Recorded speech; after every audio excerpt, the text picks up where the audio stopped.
खाडीका आँसु।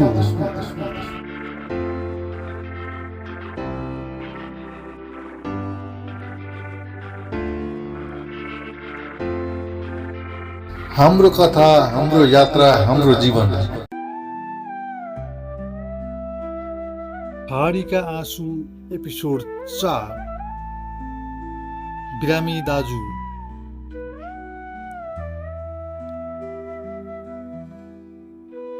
परदेशमा बस्ने मान्छेले आफ्नो घरको खुसीभन्दा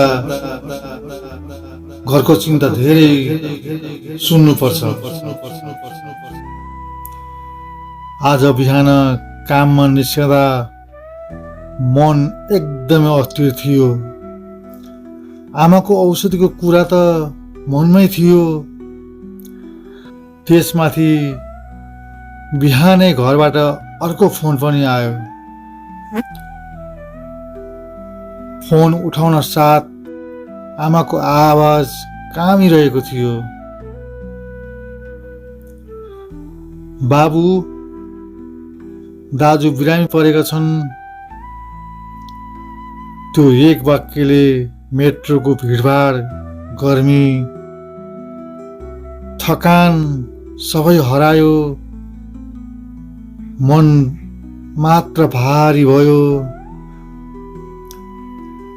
आमाले बिस्तारै भन्नुभयो, दाजुलाई रातभरि ज्वरो आयो। डाक्टरले भोलि फेरि ल्याउनु भन्नुभएको छ। हिँड्न पनि गाह्रो भएको छ अरे। आमाको आवाजमा डर थियो, चिन्ता थियो र एउटा ठुलो असहायपन।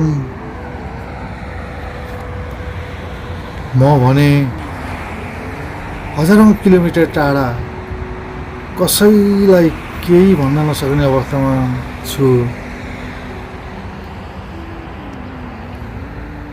मनमा एउटा कुरा बारम्बार घुमिरह्यो, दाजु त सधैँ मेरो लागि खटिरहनुहुन्थ्यो। आज उहाँ बिरामी हुँदा म साथ दिन पनि सक्दिन। कस्तो विडम्बना। परदेशीको मनमा सबैभन्दा ठुलो चोट यही हुँदो रहेछ। आफ्नो मान्छे बिरामी हुँदा पनि साथ दिन नसक्नु।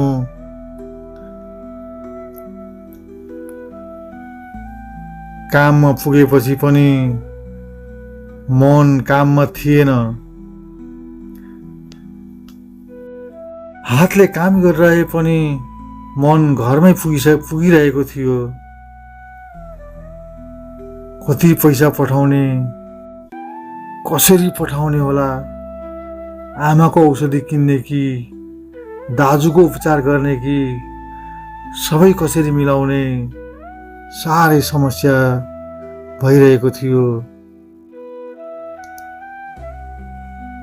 परदेशीको जीवन पैसाको मात्र हिसाब होइन दर्शकवृन्द, जिम्मेवारीको भार पनि त्यति नै हुँदो रहेछ। दाजुको अवस्था सुन्दा मनले एउटै कुरा भनिरह्यो, अब म घर जानै पर्छ। तर अर्को आवाज भन्थ्यो, काम छोडेपछि घर कसरी चलाउने। दुई आवाजबीच भनाभन भइरह्यो र मनलाई चोट दिइराख्यो। अन्त्यमा म आफैसँग बुझेँ, परिवार पहिले, काम पछि। आज राति म दाजुलाई मैले फोन गरेँ। उहाँको कमजोर आवाज सुनेर आँखा रसाएर आयो। फोन राखेपछि मनले फेरि भन्यो, अब म घर जानै पर्छ। खाडीका आँसु, हाम्रो कथा, हाम्रो यात्रा, हाम्रो जीवन। के तपाईँलाई पनि यस्तो भइरहेको छ? यदि भएको छ भने तपाईँले पनि एउटा यो युट्युब च्यानललाई सानो लाइक र सानो कमेन्ट कहाँबाट हेर्दै हुनुहुन्छ सानो मिठो कमेन्ट लेखेर छोडिदिनु होला र सम्पूर्ण दिन शुभ होस्। जय नेपाल।